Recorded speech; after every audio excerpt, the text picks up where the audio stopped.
We are live. I think Mo can still hear me. I sure can. Okay, perfect. You were there calling. Oh no, I broke something. I really when I counted us down, I was like, 10 seconds to live. I realized I'm like, I'm missing half of the scene still.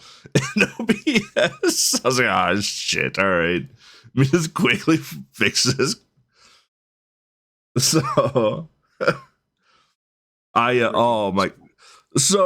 also like during the setup process, my dad called me because god, so I love my dad to death, but man, when it comes to technology, it's kind of the worst. Like he knows enough to get himself in trouble, basically. Right. And he lives out in the country, so like middle of nowhere, and they still use DSL out there. Well, it's 2023, and he's like, I'm at Walmart, and also have his cable modems. I'm like, yeah, I haven't used DSL, Dad, in like, I'm 36 now. I haven't used DSL in almost 20 years. Like the last time I used DSL was when I lived with you when I was 17. So, I was like, yeah. I was like, so I'm like, all right. I'm like, you have a combo modem router thing. I'm like, just buy the same one that you had before. He's like, right, which one? I'm like, just look at the model number on the back of it, Dad. He's like, I'm already at Walmart. And I'm like, oh. So you didn't write down the model number? Like, what are you doing? I'm like, oh my God. So I told him, I was like, all right, this is what you need. He's like, I can't find any of that here. I'm like, all right. I'm like, worst case scenario, Dad. Like, you buy a separate modem, and then you have to buy a separate router. You have to have two different devices. Like, worst case scenario for you, that's what you have to do. Like, I know you can handle it, but like, that's absolute worst case scenario for you. But if you can find a combo, man, Godspeed. Like, I told him, like, just get Elon.net already, or just break down and just pay the extra like $20 a month and get fiber. I know it's out there. I know it's out there by you because I've watched them dig the trenches for it. Like, just break down, pay the extra $20 a month and get fiber and be done with it. Well, I'm okay, Dad. I don't want to hear it. If you think I'm stubborn and lazy, man, you should meet the old man. Holy smokes, man. He puts me to shame. Well, at least you know where it comes from. Oh, I know 100% where it comes from. But oh man, like I said, I love him to death, but man, like I said, like he knows enough about technology to get himself in trouble. And it's a curse sometimes. Because then when he breaks up, it's immediately, well, let's call Tony. And I'm like, oh no. Like he calls me, were you sleeping? I'm like, no, I'm prepping for a podcast episode. We need to speed this up.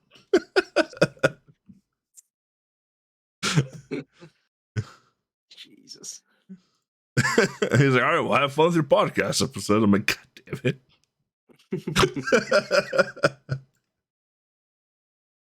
All right. I'm pulling up our notes here real quick. I haven't put nothing in here. All right. Well, nope. I have stuff on my notepad file. Then I'll just read off that. Yeah, that's fine. All right. What a way to start the day. All right. Can't wait to go back to sleep. I don't feel great either. Oh, and I'm dropping frames now. Oh my God. Just one of those days. Let me hold on here. Let me see what I'm streaming at real quick. Because this is my. Okay, yeah, no, we're good. Okay, we're good. We're stable. I had to be careful. So like, oh my god. Before we start again, I use two different versions of OBS. I use Streamlabs OBS for my everyday streaming. It's like to my channel. And then I use OBS Studio for my long play recordings. And my long play recordings are usually at 1440p because that's how I get around YouTube's stupid algorithm. Mm-hmm. And so I have to be careful at whatever. And I have profiles and scenes and everything else for podcasts, RGL marathons, whatever else. But if I forget to like swap one of them, I magically stream into the RGL like RTMP server at 1440p, or I'm streaming our podcast at 1440p. And my internet hasn't been that good to stream at 1440p in like 2 years. So, and like I pay for good internet. It's just Comcast can't keep up with anything. So, You people on your shitty internet. I don't get it, man. I don't get it. I wish I didn't have shitty internet. All right. Before we absolutely cause a dumpster fire here, let's go ahead and talk a couple more times. I'm gonna make sure I got the mixer set up here. Yeah. All right, one more. Yeah. All the yes. There you go. Perfect. All right, you're in the yellow. I just wanted to make sure I wasn't overpowering you in the video. All right, I gotta get it to Audacity.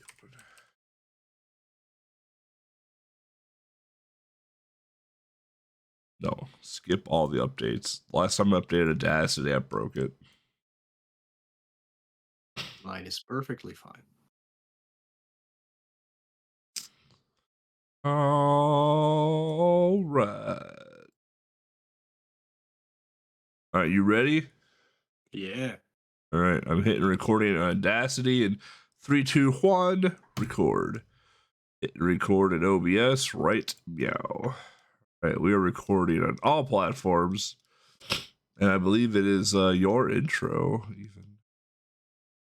It sure is my intro. Yeah. So let's get that out of the way for legs. Doesn't really matter for the live stream, I guess, but That's true. yeah. Well, where are my notes? Oh, here they are. Okay, cool. On this episode of This is Game Boy, Batman does use guns. It's true. I mean, he uses guns in the movies. Not Yeah. maliciously, but Mm-hmm. But usually he does not use guns, so it's true. yeah. And technically he doesn't in this one either, but we'll get into that later, I guess. Well, whatever. Alright, let's get this one going. Like we do have time before the next thing over here starts, but Yeah, let's get it over with anyways. 1 p.m. until the next Scathlon reveal, so Yeah. We'll be long done before that for sure. But yeah, hello everybody. Welcome back to a brand new episode of This is Game Boy. Another one that we are recording live on RGL TV. So everybody watching us right now, welcome. Say hello in the chat if you want to. Yeah, we're back after a little bit. I don't know when we recorded the last one. about a month ago. Yeah, I think it actually has been a month since the last one. But yeah, we're back.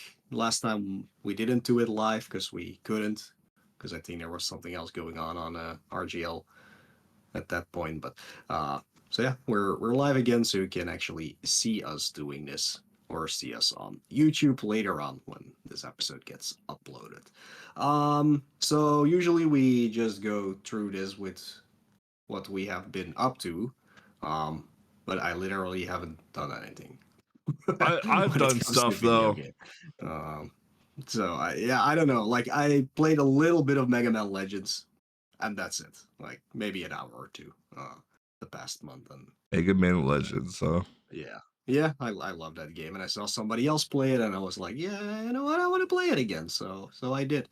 Well, for a little bit. Maybe a little bit more later, but yeah, for me, it's still the same as I said last time. Like, my life is changing, so I just don't have that much time for video games anymore.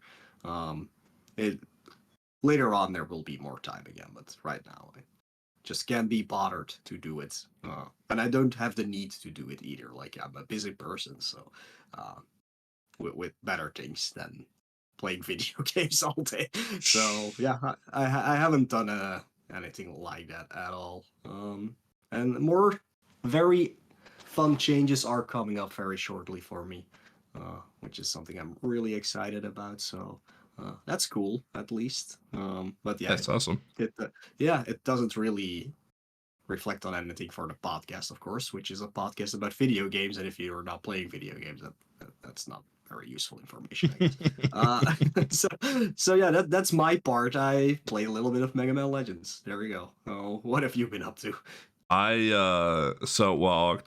So the new WoW Classic patch came out on Thursday. So obviously I've been going hard into WoW Classic again. But beyond that, I recently just replayed through Batman, the game that we're going to be talking about today. Right. And I played through Batman and Robin on the Sega Genesis, which, by the way, that's a game. Let's see, what else did I do? I've watched all the Batman movies for the podcast. Boy, did I forget how bad George Clooney was as Batman. And what else have I been doing? Oh, I went to GDQ, obviously. Really didn't talk about that at all. Well, I guess we don't even do that late that much anymore. But that's another conversation we have later on. But yeah, I went to GDQ. GDQ was great. I got to see a bunch of old friends that I haven't gotten to see in the last 3 or 4 years. Got to meet. I finally got to put faces to names. So I finally got to meet Flannel Cat and all them at GDQ. So that was pretty awesome. Been wanting to meet them for a while, and we did like a little nest block thing as well too at GDQ. Just group of NES runners that do a little mini marathon, so to speak, at GDQ. That was a good time. I think I did Caveman Games, Where's Waldo, and The Little Mermaid. So it was it was pretty fun. I enjoyed it. Definitely, I don't take vacation very much from work. So I was like, all right, taking a vacation for the first time in since COVID.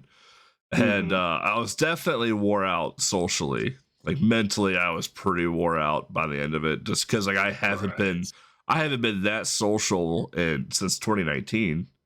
The last GDQ I went to before that. So it was awesome. It was draining, but it was very cool to see some of the newer GDQ staff, put into play and kind of see what the future of GDQ is to bring. And I'm pretty optimistic about them, honestly. I have my gripes, about GDQ, but everyone's gonna have gripes about something. So, but I think GDQ is on a very good path right now of expanding, growing, getting cool sponsors. Their setups recently have been, physical setups have been much better than what they were when I used to run on GDQ. Now they actually have dedicated runner chairs and actual nice. Dedicated chairs for the commentators now, and not just these hard as hell the hotel chairs that you sit in every day and have no padding in them. And yeah, they're actually they're putting a lot more focus on the stage appearance and the runner comfort, it seems like now, which is absolutely fantastic. Something that needed to be done back in 2016 when I ran Dreamland with True Shade and Proto. So, been a long time coming.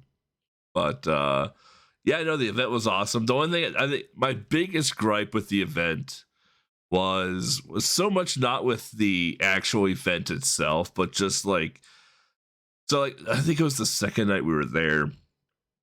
Guy Gets Blues, myself, and I think a couple of Starwind maybe. We were sitting there, we were watching someone play Wayne's World's Super Nintendo. We were watching the person practice in the practice room.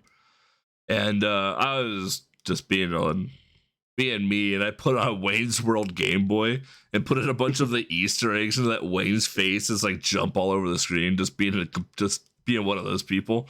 Because it's like 2 a.m. and this kid in front of us like collapsed. We're just like, oh, holy shit! Like, what the hell just happened? And come to find out, like apparently he was like dehydrated, like didn't eat the entire day, just spent his entire day at GDQ, playing games and hanging out with people. And I'm like you're maximizing time, bud, but like, man, you need to take care of yourself, you know. Yeah.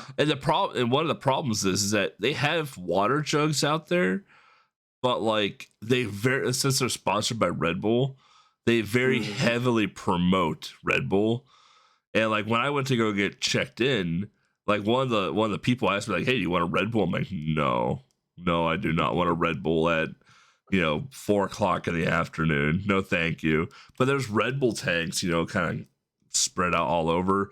You can ask a staff member for Red Bull. Like it was just like you could just get fed Red Bull. And it's not great for you, mind you. It doesn't matter if it's sugar free or not. It's not great for you. So probably my biggest gripes is just like the lack of attention to maybe health for people. And and like if you would ask me or say anything mentioning that back in like 2019, I would have called you an idiot. But like now that I'm nearly 36, I kind of think about that stuff a bit more. And I'm just like, man, like, yeah, there was like nothing healthy at GDQ in terms of like refreshments or taking care of yourself or anything. And I get that, it's an organization. Like they're not going to sit there and babysit you and make sure you eat and drink water. But also at the same time, you shouldn't be feeding just people Red Bull without knowing if they have a reaction to it or not. Yeah.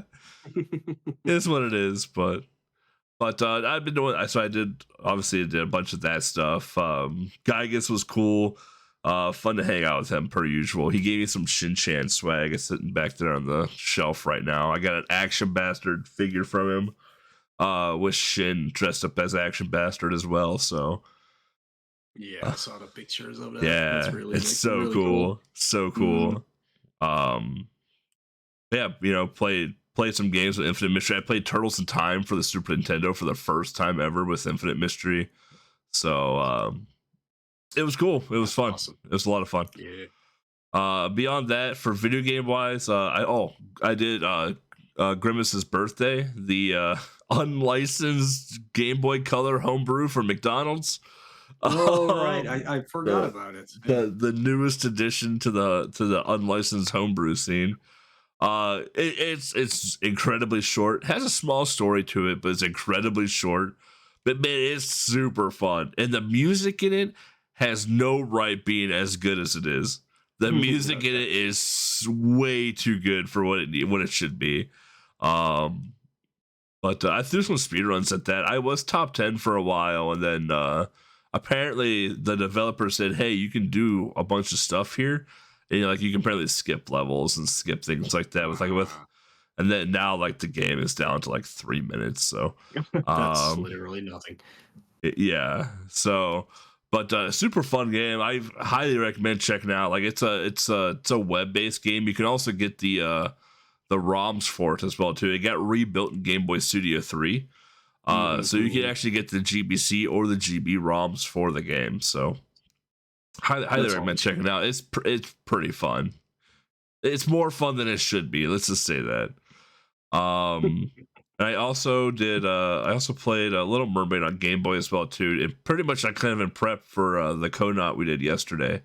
So yesterday on RGL we did the Little Mermaid NES any percent one night only tournament, which Infinite and I put on and commentated yesterday. So and we had 8 runners in that, so we had 7 rounds of Little Mermaid. Crazy good races, awesome runners all around. So that was a super fun time. So my voice is a little jank today from talking about that all day, and now going into the podcast today. So Yeah, that's always rough on the voice. Yeah. And meanwhile, it's also still heatwave city everywhere. It's hot here. It's ridiculous. Like this is, I think, the warmest day that we've had in 2 weeks, or just at least the second uh, hottest day. And thank God it's the final one. Now it will go back down to normal temperatures like 24, 25 Celsius, which is perfectly fine for this time of year, but it has been like 30 for 2 weeks and everybody is like tired because of the lack of sleep and getting cranky, and it hasn't been a fun time at all. Like even at work, like for some reason the previous director got rid of all the air conditioning on the first floor, which is Nice. where I am. I mean, it has to do with like the whole COVID thing, of course, because like you couldn't use it back then, and Yeah, yeah, it yeah. was just wasting money. But they got rid of it completely. So yeah, now it's just not fun sitting there all day. Let me just tell you. Like one day, I even had a migraine attack because of the heat, uh, Oof. just in the building. So yeah, it's been great. Yeah, our power grid has been suffering pretty hard here because it's been very hot and humid where I am. Yeah. So when I was at work Friday, someone a transformer popped, and I was in the middle of setting up workstations. And I walked into like the big conference room, which is the only room in the office that doesn't get organic light from the outside. And as soon as I walked into Mm, that room, the power went out. So it was literally like a horror movie. Like you just hear this, boo, like all the lights go down. Then all this beeping and like sirens going off because like all the batteries and the fire alarms going off and everything else. It was literally like a horror movie. It was pretty awesome. I was ready. Uh, I've watched enough horror movies to know what to do. So it was pretty cool.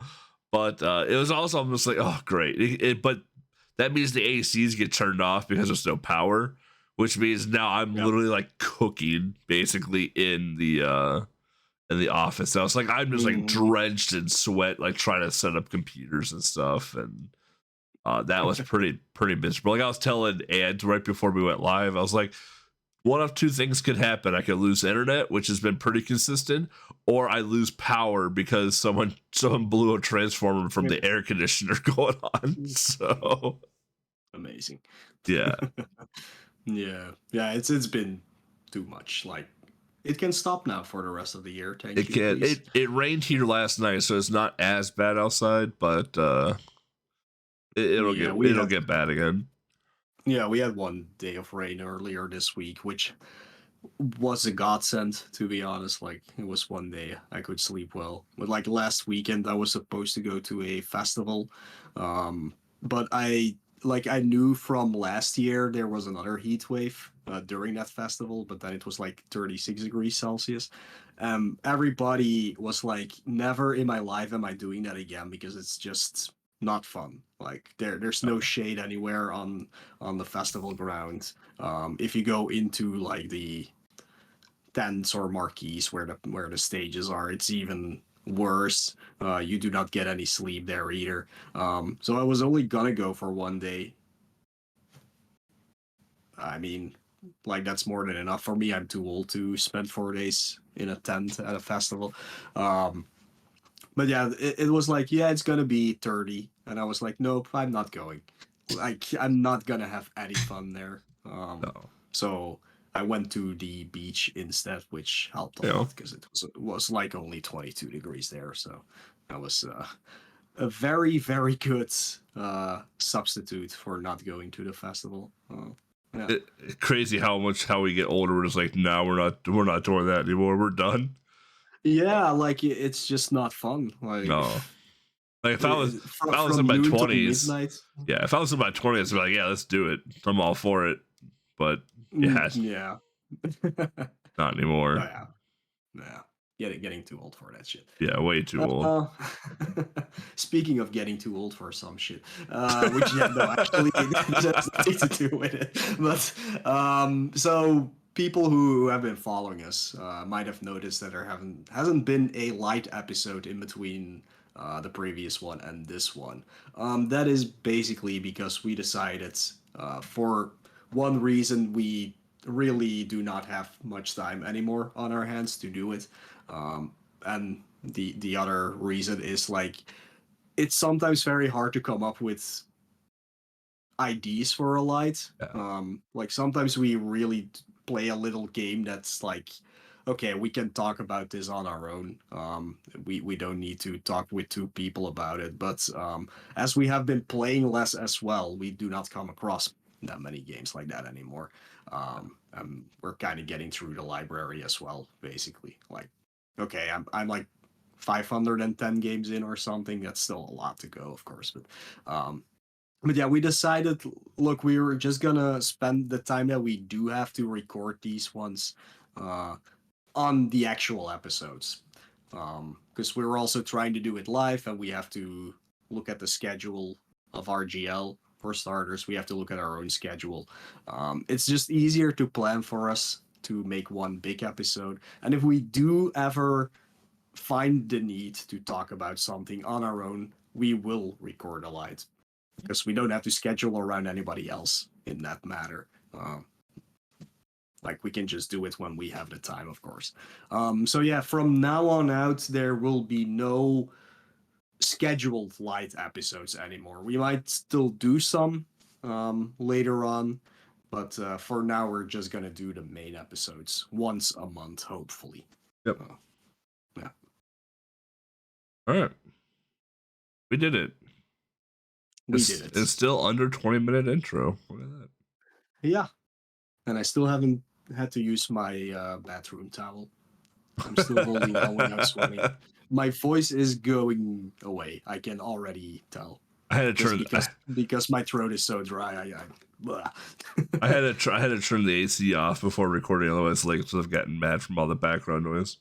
Yeah, I turned off my fan here as well. So, but yeah, I can feel it getting hotter because I also had to turn on the lights, which is not fun. Plus, there's two screens in front of me, blowing heat into my face. So it's only two screens. Yeah, the one is like really big, and it's my DVD on the screen, which is pretty big. So yeah, it's my T-shirt is sticking to my extremely hot body. There you go. I mean that's in hot as in temperature because come on. No. All right. Somebody might disagree with that statement. Well, let's not get into that. Let's get into the game of this month, let's say, or this episode, which is, of course, you've already heard, Batman, the video game for Game Boy. So, right after this short break with amazing music from this game, we'll be right back to talk about it. True. Man.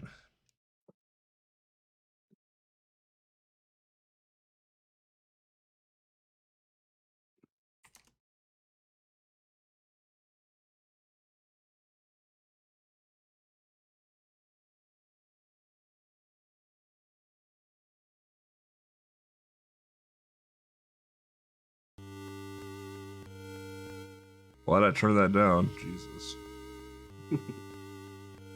I can never know like how loud the Sofer music is going to be because sometimes it's quiet and sometimes it's just ear piercing.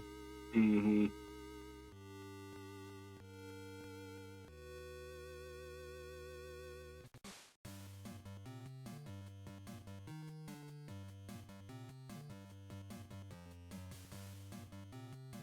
I forgot how good the title screen was for this game with the music.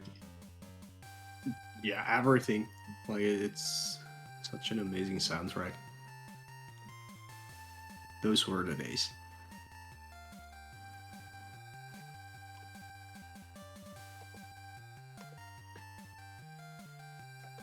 Whoever owns the rights to like this stuff now should release a Batman collector legacy collection. Sure. All right, limited run games, get on with it. Yeah. Yeah, they basically have the rights to Sunsoft, but I guess Batman is not part of that though. That's probably just Warner Brothers or whatever. Yeah, that's an interesting predicament. Would it be like, well, we made the game, but you have to license, Yeah, so licensed Batman, so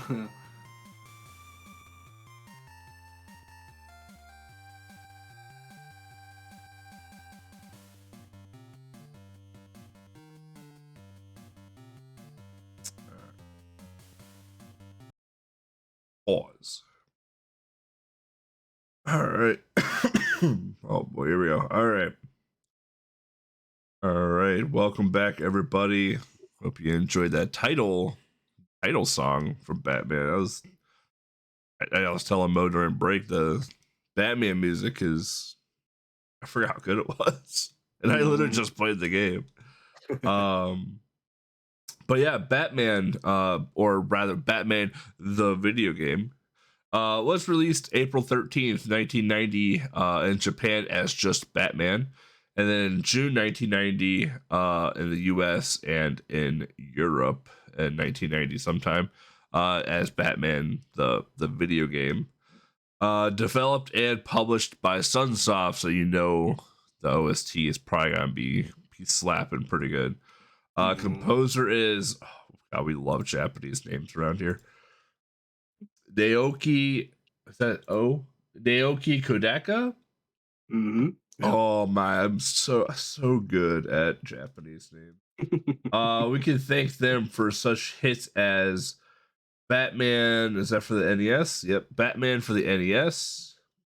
Journey to Silius, which if you've all never heard the OST to Journey to Silius, after the episode today, definitely go check that one out. Batman Return of the Joker, which I thought the OST for that was actually pretty good. Spy Hunter, they definitely have been around the Sunsoft hotness for a while. So Yeah, Blaster Master, Fester's Quest, Gremlins 2, the new batch, like it, all those tracks that you probably can think of when it comes to Sunsoft music. They definitely had a hand in it somehow. this is an action platformer with a couple of shoot 'em up stages. Mm-hmm. So a multi-genre video game, even.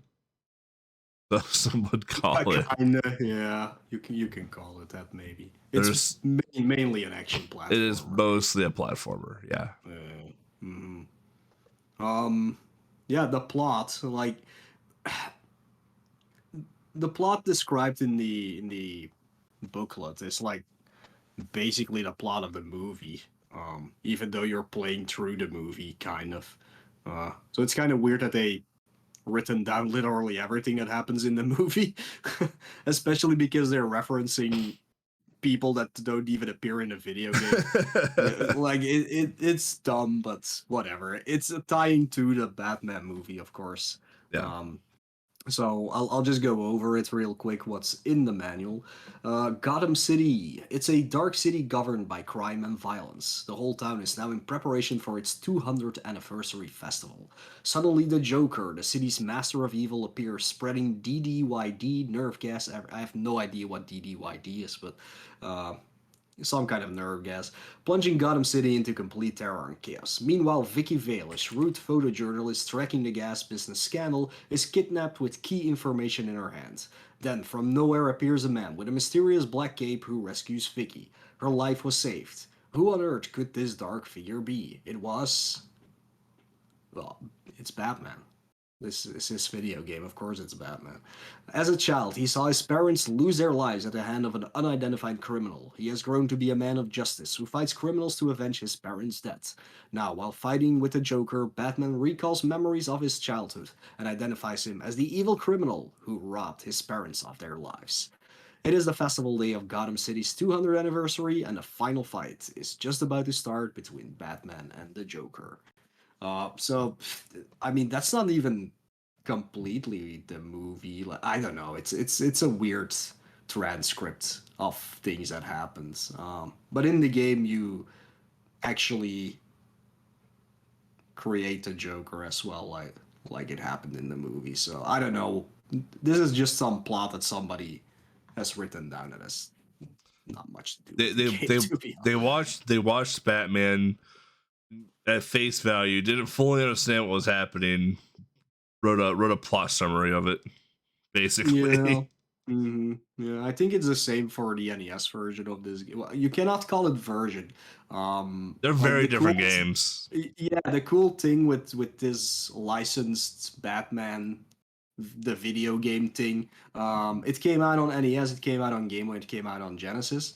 All three are like completely Yeah. different games, and all three of them are amazing games in their own right. So it's really cool that Sunsoft did not just like made one game and ported it to everything, which wouldn't have ended as well as it did now.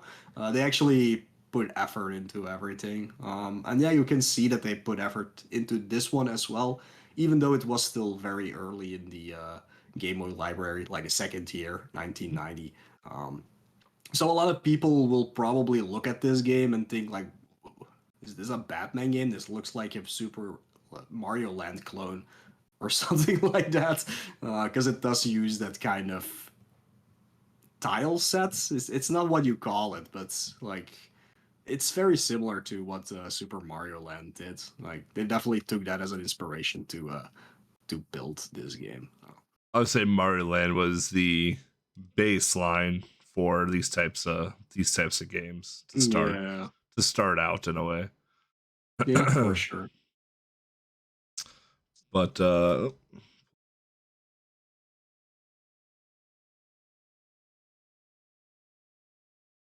yeah, so the game is incredibly simple. The D-pad moves. Batman, A jumps, B shoots. If you hold down to crouch, you can crouch walk left or right, or the duck walk rather, Hmm. um, which is actually pretty handy throughout the game.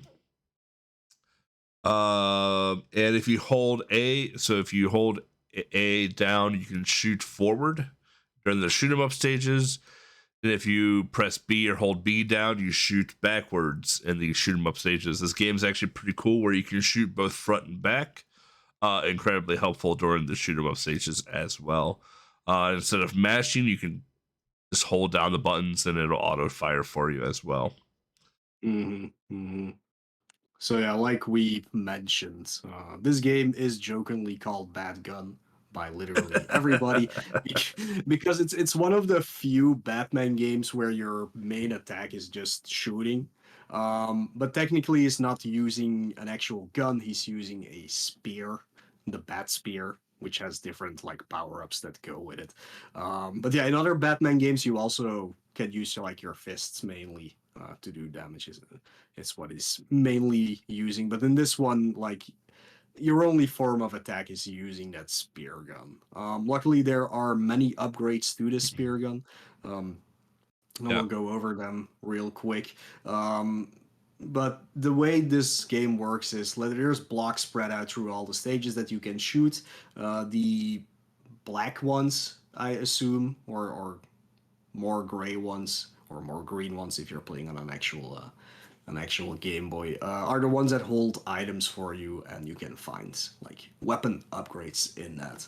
I'll go over the manual for this part. So you start off with your normal weapon, which is also the N pickup, if you can see it in the stages.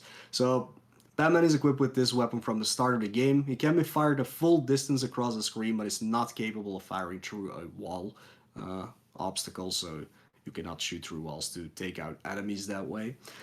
You can come across the S, which is the shot weapon. The fire range is a lot shorter than the normal weapon, but it can fire faster than the normal weapon.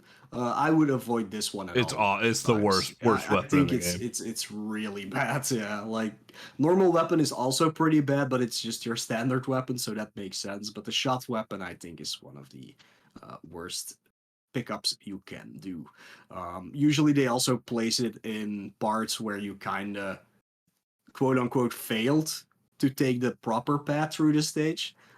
So it's kind of a downgrade if you happen to go there and then you have to pick it up and then you're like, oh no, I have the stupid shotgun again. But here's one that you do want, basically, which is the W, which is the wave weapon.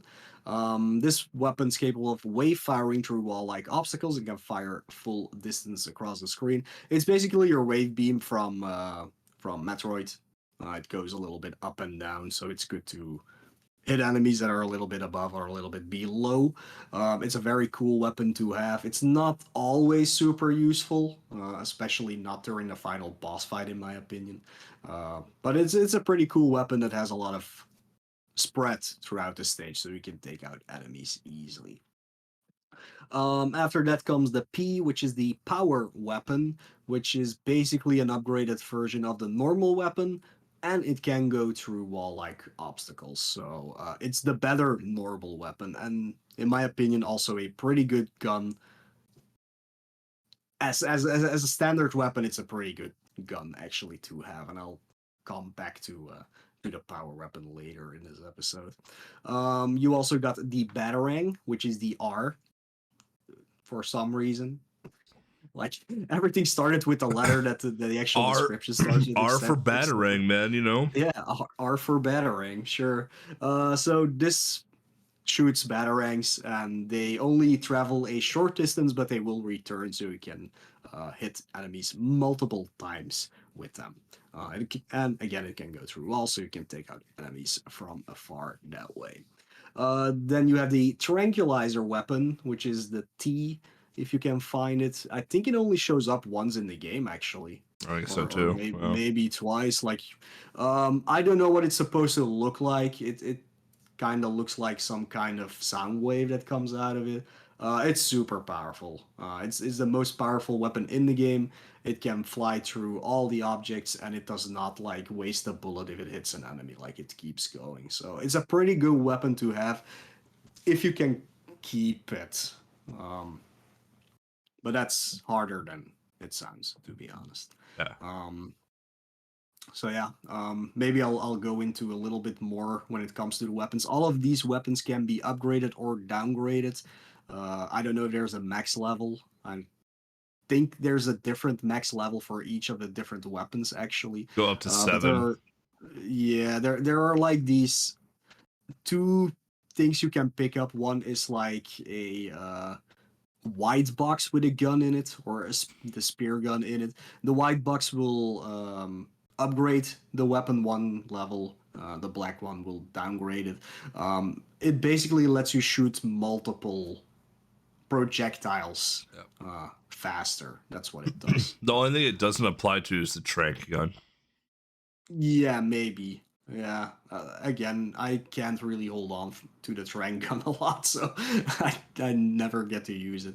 But yeah, you can upgrade all these weapons, and especially if you got the Batarang weapon or the wave weapon when you have upgraded a bunch, it's very fun to use. But yeah, that's all when it comes to the actual main weapon of this game. Yeah, and there are plenty of power-ups in this game. I'll tell you what. So like what Mo was just mentioning with the spear up, so it's the white box with the spear in it. You can have these. You can go up to 7 levels with each gun. But the trank gun, it does not matter because the gun's too powerful. Black box with the white spear gun downgrades the weapon. Yeah, something to be careful of as you're playing through the game and breaking these blocks for these items.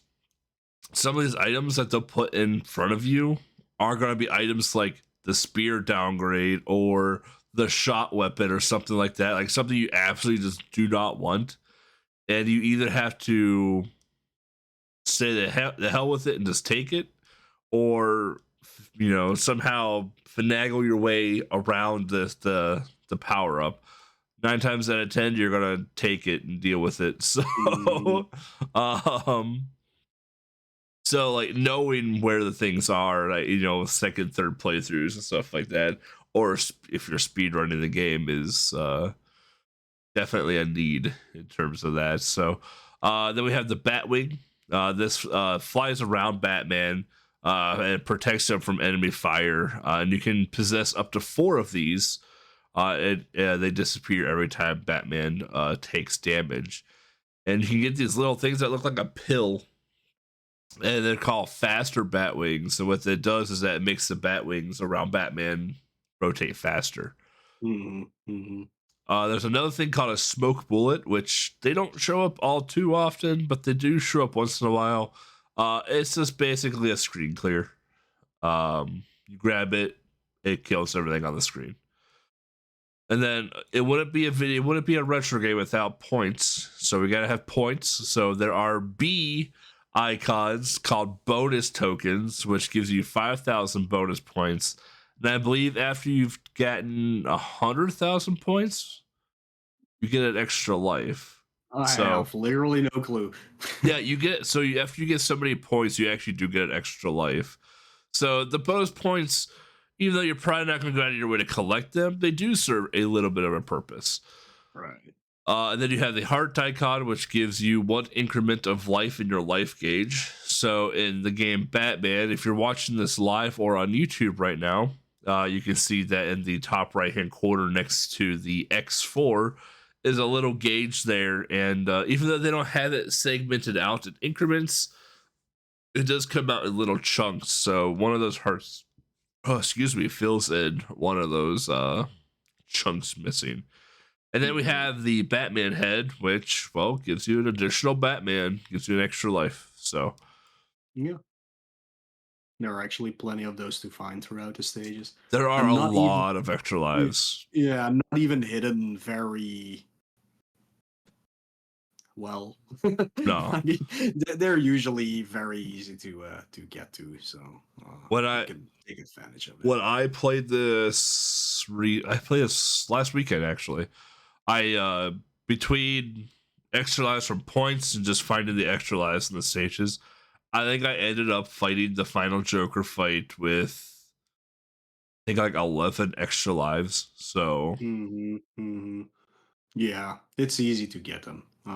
But have no fear, this game also offers unlimited continues, so even if you do run out of lives, it's not that bad. The only issue with continues is that it puts you back at the very first stage of the current chapter, I guess you can call it. So depending on which one you're in, it might.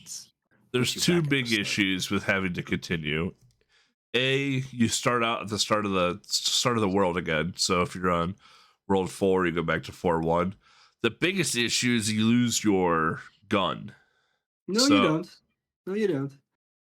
You do. You can actually keep it, which is actually a good way if you know where the upgrades are to like die and just get the upgrade again and over and over and over until you get the strongest one. I don't remember keeping my gun when I game over. I do, because I died at 4-2 700 times again last time I played. So, 4-2. So, yeah. What an easy stage. What an easy stage. So yeah, I vividly remember keeping the guns. Yeah. With a correct gun, what an easy stage. But yeah, speaking of stages, let's get into them. So the game is broken out into 4 different worlds, and World 1-1 is, like we've always mentioned before, it's your introductory stage to the game. Basically teaches you that, hey, there's stuff to shoot to get items, there's enemies to shoot that are getting in your way. Jump on platforms, don't die type deal. Just teaches you the basics of what Batman has to offer. I just closed the manual. Well, there's not much in it, but Area 1 of Stage 1 is called Gotham City because you're just in the city. But yeah, that's your very typical first stage with not that many hazards to deal with, just teaching you the mechanics. Yeah. But yeah, going into 1-2, you get to the Axis Chemical Factory, so it's a little bit more platforming, a little bit more tight corridors here and there, but it's still nothing. The big thing to know, so like if you've ever played Super Mario Land 1, you know how floaty the controls can be with Mario. Batman is very, very similar to this as well Mm, too. Batman is pretty floaty when jumping onto these platforms. So take that into consideration whenever you're going for the big jump. The platforms themselves never pose much of a problem. They don't really go out of your range, so to speak. But in typical retro fashion, though, floaty controls typically means you overcorrect yourself and you'll just fall to a pit. mhm, So mhm. Yeah, it's not Castlevania style where it's a dedicated jump, luckily. yeah, But it is sometimes hard to control once Batman is in the air. Because you do have control. It's just like you're not used to having the control or something like that because you're moving so fast, and then when you try to correct yourself, you're usually gonna end up in a pit. So it's best to just jump at the correct time instead of trying to finagle your way to a platform. yep, 100%. Then after that, we go into the boss area, which the first fight is Jack Napier, not Joker yet.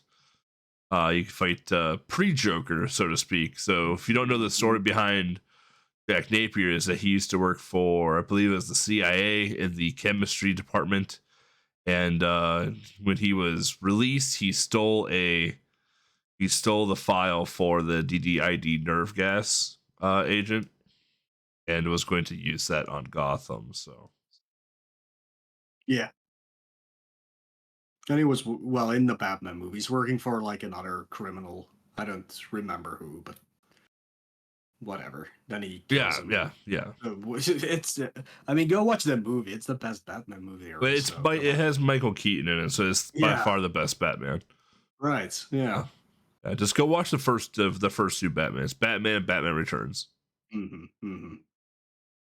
Maybe the Val Kilmer one too. Val Kilmer was okay. He was okay, but forgettable. That's Don't watch the George Clooney one though. That was just awful. That unless you just was want to have a fun time. But it's so bad. Oh stupid, man. stupid Like I said, bad credits card. I recently just rewatched it. I was just like, oh right, Chris O'Donnell. Forgot he was a person. And then and I was just like, oh, Poison Ivy, right. Rubber Lips. Forgot about that stuff. Then you get Arnold Schwarzenegger there making the world's dumbest frost puns you can possibly imagine. And oh god, the movie was just so bad. So and George Clooney doesn't change his voice at all. So like Nope. Bruce Wayne and Batman, same voice. Like that he doesn't even try at all. I'm just like, dude, this is great. They got Alicia Silverstone just magically appearing to be Batgirl, and it's like that's the last time you ever hear anything from her because she never appears in another Batman movie again. And it's just like, what is happening with this franchise after George Clooney took a hold of it? Oh god. And I like Christian Bale, but like even his Batman voice is just bad. Like hot take. Like It is bad. most people like the Christian Bale Batman movies, and mind you, like the Christopher Nolan Batman movies are good. Like story wise, I think they're good. But Christian Bale as Batman, I just don't think he's a very good I think he's a good Bruce Wayne, but I think he's a terrible Batman. His Batman voice is awful. It's true. And It's don't get me really started about Tom Hardy playing Bane. Like that voice is even dumber. So I mean, Oh man. Look, if you you're like good Batman movies, just go watch the animated movies. At least oh those my are god, great. the animated series Batman is Yeah, so good. It's they are dark. also good. It's dark, very well voice acted. Mark Hamill is the Joker. Like it's so good. Oh my god, the Mhm, animated mhm. Batman movies and show has no right being as good as it is. Right. So Yeah. And uh, now I forgot it. Jensen Ackles did Batman oh yeah. for the last one I saw, and he did a really good job as well. The newest Uh, Batman movie with what's his name, Pat Pattinson or whatever, Rob Pattinson or whatever the Twilight guy name is. Robert Pattinson, Yeah, yes. he did a nice job. I thought the new Batman was quite good. Yeah, it was very well done. Yeah, indeed. And same with Ben Affleck. He was also good, but the script was just I thought, you know, I pure was garbage. Like it's not Affleck's fault. I'm not a big Ben Affleck fan. I got like him in a couple of movies, like Chase and Amy and stuff like that. But I was pretty hesitant on wanting him to be Batman. But I thought overall he did Batman okay. It's just the writers did just an awful job with his Batman takes. So, Yeah. well, there's our movie tangent now. Yeah, back to the boss fight with Jack Napier, played by God damn it, I want Jack Nicholson. Jack Nicholson. Yeah. Somehow I got Nicolas Cage stuck in my head, but whatever. That oh my god, wild Joker. Nicolas Cage as the Joker. Oh man, that would have been wild. It would have been awesome. I don't know if he would have been a good Joker, but man, he'd be a good Batman villain. True, yeah. I don't know who he'd play, but I don't know who he'd play, but he'd be a great villain. Victor Sass or something like that. like the worst psychopath or so. Yeah. Oh god. Yeah. All right. Well, we're going into stage 2 or world 2, whatever you want to call it, area 2. Where we're still in Gotham City, plowing through the bad guys. 2-1. So that the first 2 worlds aren't too dangerous to you in terms of potentially game overing. Maybe in terms of like the pits you might fall into, but in terms of like stage difficulty, it's not that bad. Like the first 2 worlds in terms of stage difficulty are pretty tame. So again, you're just going through Gotham. The name of the game on this one now is, now that you know that the darker blocks hold power-ups and weapon upgrades, now it's you need to like find these power upgrades, find these points, and start upgrading your weapon, because now enemies are going to start taking more than just one bullet to die or to get killed or whatever we want to call it now. Some of these enemies are going to take multiple bullets, and the more power up you have to your gun, the more bullets you can shoot at any given time. It doesn't power up the strength of the gun, but it does power up the amount of bullets that you can put onto the screen, which will be helpful, especially if you can get a gun that can shoot through walls.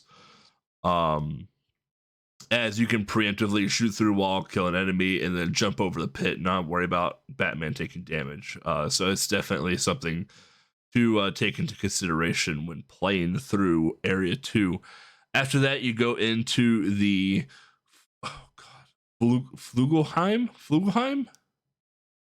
Yeah, Flugelheim Museum. And then this is where a lot of your platformer and moving platforms come into play. At the very end of the stage of 2-2 is a section of moving platforms where you have to shoot out the door. We didn't mention this before. So at the end of the stage, there's a door for the exit that doesn't automatically open. It's closed, and you have to shoot it open with your spear. We don't talk about that, but it's kind of a given thing. But at the end of 2-2, the door is closed, so you have to shoot the door out before you kind of jump into the exit. Otherwise, Batman just falls to his death. And with that, so again, it's like the final jump in 2-2 looks scarier than it actually is, because you can hug against the wall and just go into the exit. I know some games don't allow for that easily to be done, but Batman very much allows for that. And the reason it works so well is because, well, he's floaty, so that's why it works so well for that. And then we go into Area 3, which is still the museum itself. There is no boss fight for Area 2, which is great, fantastic. the problem now is we go into the shoot 'em up. So you go from a pretty relaxed platformer and whatnot, where you don't have to like really mash buttons at all or do much of anything. It's just casual platforming to the shoot 'em up stages. Hmm. Yeah, and these are surprisingly not that easy. Um, there's a lot of enemies coming your way at all times. Luckily, you can hold down the shoot button. Yep. I say button because you can't hold down both of them at the same time. Like we mentioned earlier, you can shoot backwards and forwards with the Batwing. Is it called the Batwing? Yeah, Hmm? yeah, it's the Batwing.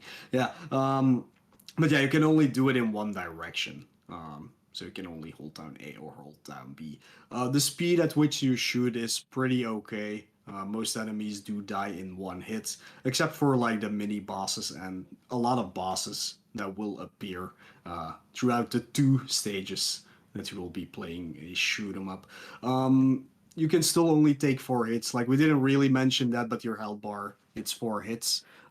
So luckily there's that. It's not a shoot 'em up where you die in one hit because that would have made this More probably hard, impossible. more hard. Yeah, yeah. But yeah, there's a lot of things coming your way. They come from behind you, in front of you, and from the bottom as well when they're launching missiles at you.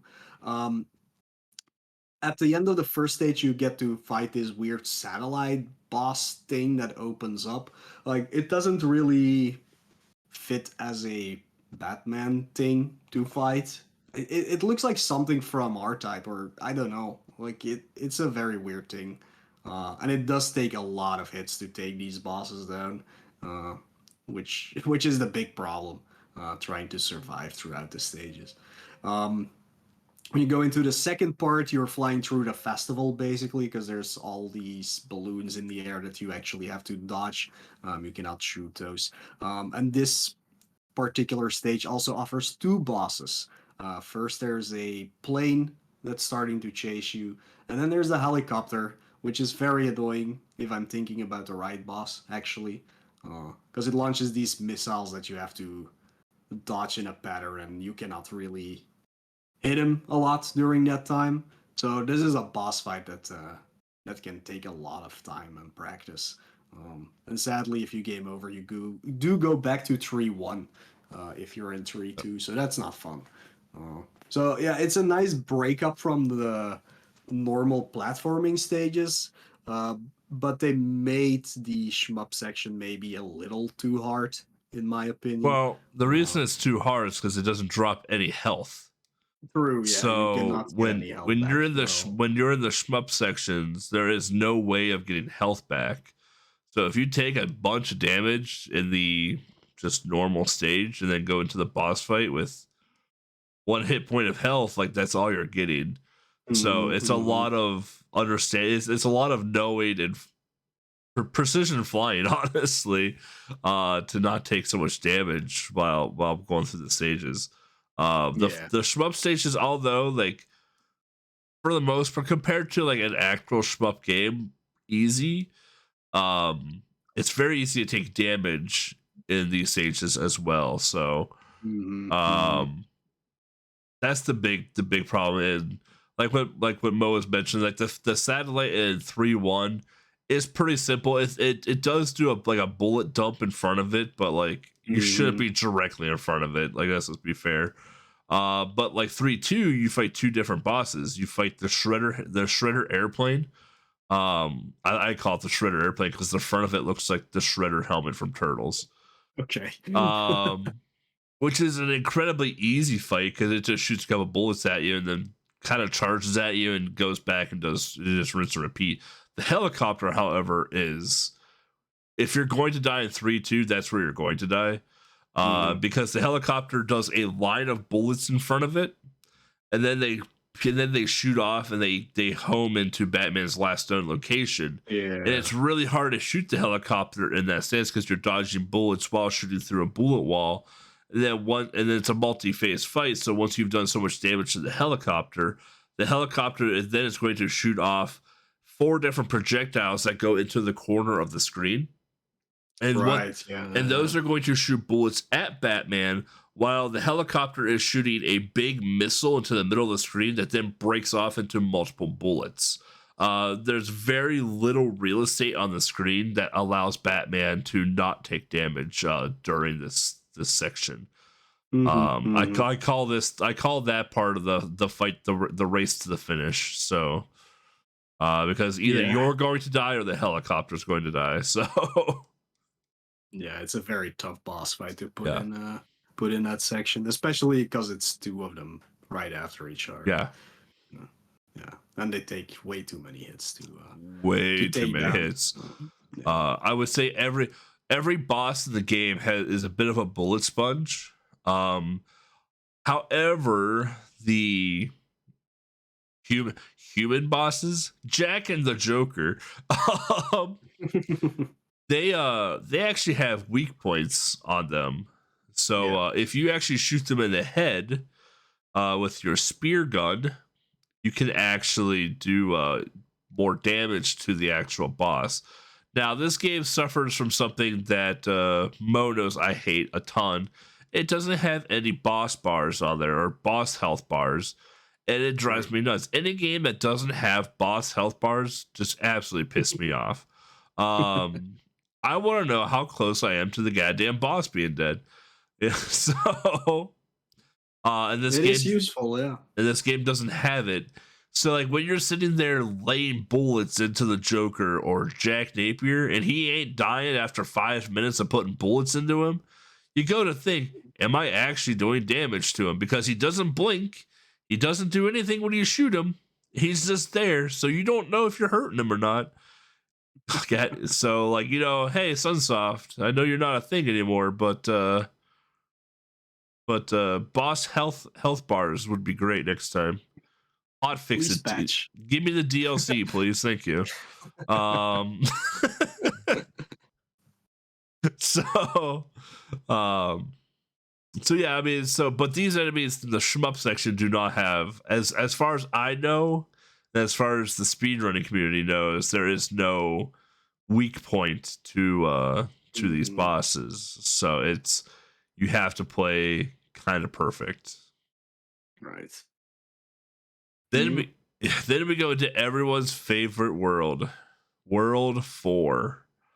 This is where the difficulty of the game really ramps up. This is where you take everything that you've learned and collected and lose it all. Pretty quick. Pretty much. So,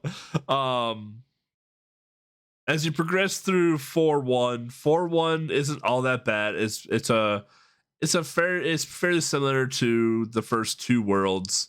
You're not in a rush. You're sitting there collecting things. The problem with this world now is that you're starting to get different types of enemies. Not so much human type of enemies, but now you have like robots and stuff coming at you, and toys and things that can shoot through walls, and it becomes a bit more. You don't have the luxury of I can shoot through a wall, so I can't be hurt anymore. Now these things can start shooting through walls, so now the walls just don't protect you. If you take a certain path, like there's hidden holes in the floor that can take you down to the bottom path of the floor, and sometimes the corridors are too tight to make a jump over a pit, and you have to either A, be real lucky with your coyote timing, or B, you're just gonna fall in the pit and die.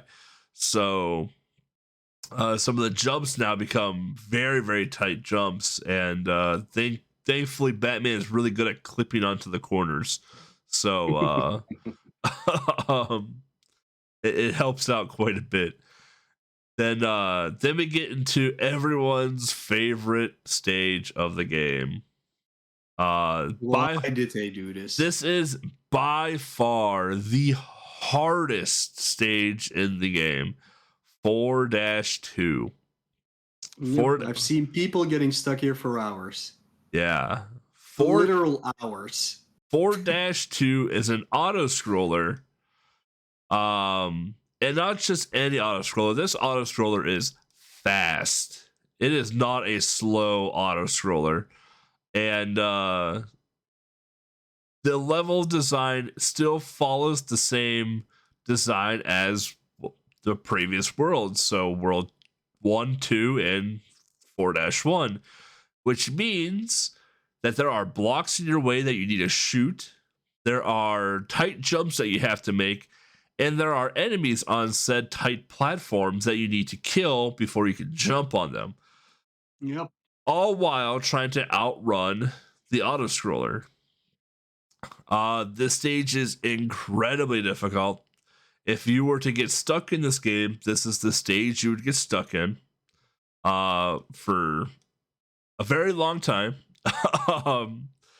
And in my opinion, this stage is pretty much near impossible if you have the wrong gun. If you have a gun that can't shoot through walls, find a gun that can shoot through walls. Because Yeah, let's go. Oh, go ahead. Luckily, in 4-1, you can pick up the wave gun somewhere, which is probably your best. Well, it's not called. What was it called? I'm calling it the wave gun now. Oh no, it is called the wave gun. Yeah. I think that one is probably the best bet you have to get through this stage. So yeah, go pick that up. If you happen to pick up the short gun or the shotgun, whatever you want to call it.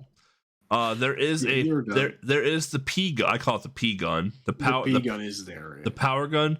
You can pick it up pretty early on in 4-2, but it is a tight get because you're raced against the auto scroller, and it's something that you have to shoot backwards and run backwards for.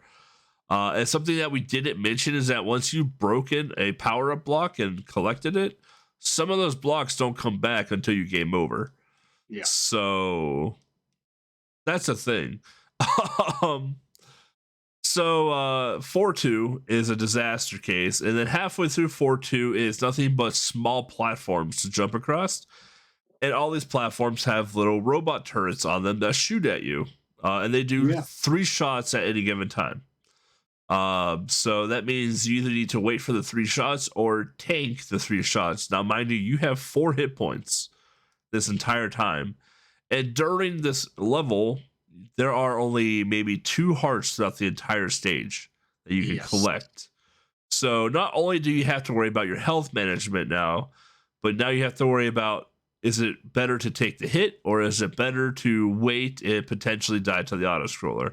How far ahead am I on the stage versus how far behind I am on the stage? So 4-2 is an absolute gauntlet. So if you game over at all on the Joker fight or in 4-3 or whatever, you get to do 4-2 all over again. Luckily, there is no 4-3. It's just the. Luckily, the you just fight. go into the Joker fight. That's right. Yeah. Well. Luckily, that's. Wow. Seeing the Joker fight's hard, and the Joker fight is quite difficult too. Yeah, it's very similar to the Joker fight in the NES game, actually. At least the final part of it, like, not the weird ninja robot guy that you fight before it that has absolutely nothing to do with the movie either. But it is kind of similar, but with guns instead of with your fists, I guess. Yeah. But yeah, the Joker fight, it isn't. Like, it's not hard, but again, he takes a lot of hits to take down, so it might just start dragging you out. But like EBC said, like there is a weak point, which is the head, and if you can actually shoot the head, you do double damage, I believe. Yeah, something like that. Yeah. Yeah, and you push the boss backwards, and he doesn't shoot back, so it is very useful to do so. But depending on how good you are with a certain gun, it might be harder or easier to actually use that gun for the fight, even though the wave gun does have the ability to go up and down and is probably your best bet to use in 4-2. I think the wave gun is a horrible weapon to use in the Joker fight. I would actually say it's better to have the Batarang gun for this one because it can do double hits if you position yourself correctly. But for me, I think the best gun to have in this situation is actually the P gun, the power gun that you can pick up in 4-2, because that thing is so big, like the bullet is so big that you cannot miss his hitbox. So you're constantly doing double damage, and then this fight is over before you even realize it started. So, like the last time I played the game, which was like a week ago, I accidentally picked up the P gun and I had to get through 4-2 with it, which is not easy. Oh, Luckily, it can go through walls, but it's really not easy to take down the turrets in time. But I made it through it. I started the Joker fight. I used that gun, and it was yeah, it was just done. The game was done, and I was like, oh wow, this is actually a really good gun to yeah. use in this situation. So, well, there's a quote unquote pro tip for you. Try using the P gun maybe if you can get through 4-2 with it. So, Who needs Nintendo Power when you got this as Game Boy? yeah, indeed. But yeah, once you've defeated the Joker this time, and not Jack Napier, we did talk about this in between sections, but you do get little cutscenes in between Right. stages as well. And then the final cutscene is the Joker laying on the ground. They say defeated, but we all know what happened. He is well, he is defeated, but He is defeated. He is forever. defeated, but he ain't coming back. Let's just say that. hmm um, but the Joker is dead, and it shows the final, basically the final scene from the movie of the Joker laid on the street after the fall from the building. hmm Um, and then from there it rolls the Batman credits, uh, with the bat signal going off into the corner and Batman kind of staring off into the distance. Kind of actually a really cool ending. And honestly, like the cutscenes themselves for being a 1990 game on the Game Boy, they're pretty damn good. hmm So, uh, but yeah, once you beat the Joker, get the final cutscene in the credits, you've beaten Batman. Not a terribly difficult game, but definitely poses a challenge if you're looking for a quick challenge. Yeah, I think this is a game that when you first play it, you will have a lot of trouble with it. But like every time you play it afterwards, you'll be like, oh yeah, this is actually really cool. I can go really fast and things like that. So I've heard from a lot of people who like played this the first time were like, this game is impossible to. Oh my god, I love this game. It's so quick and so fun. So yeah, don't get scared if this is your first time playing this game. Like it has a lot to offer for its simplicity, actually, because it's a really simple game. Yeah, we put this game into the Tiny 10 But I don't know which many one, but many years ago at this point. yeah. I don't even know which one, but yeah, this Bo and I both played it relatively at the same time, and we both were like, "This game is good," and Mhm. there were no speedruns for it at the time either.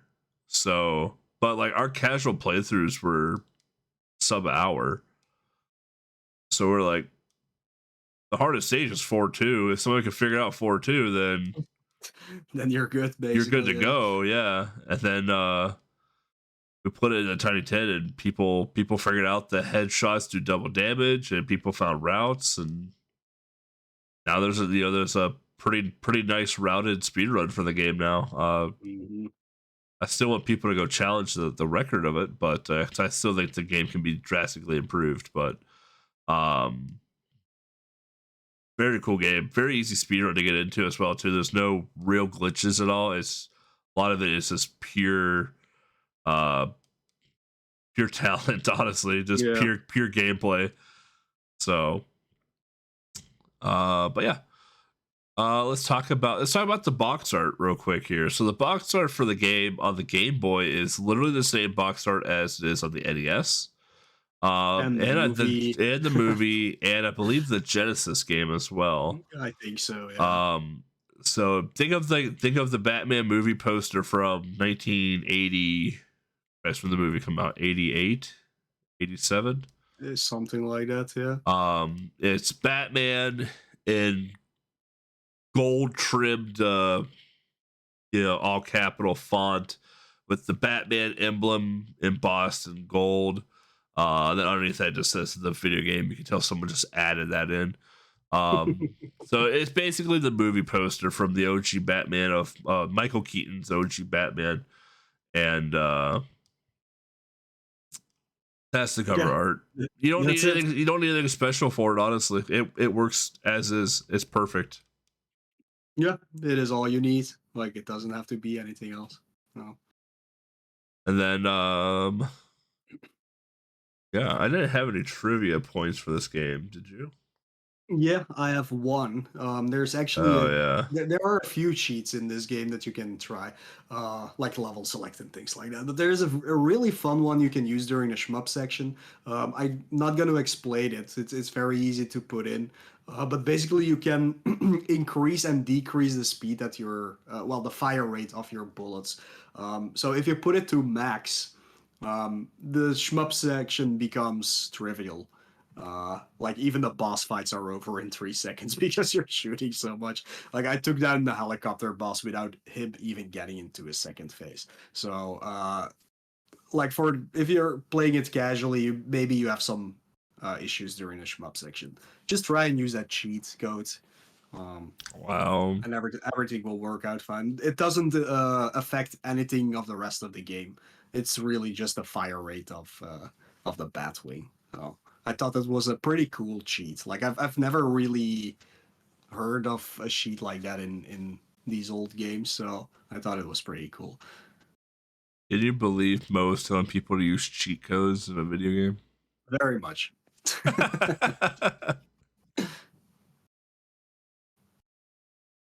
Wow, that Batman record is old. 6 years ago at this point. Wow. Yeah, that's pretty old. From Prissy.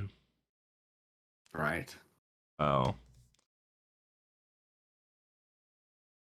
All right. Well, with that, we're going to take another quick short break. When we come back, we'll give you our thoughts and history with Batman. Now I can go get water. Yeah. Jesus. I'll be right back.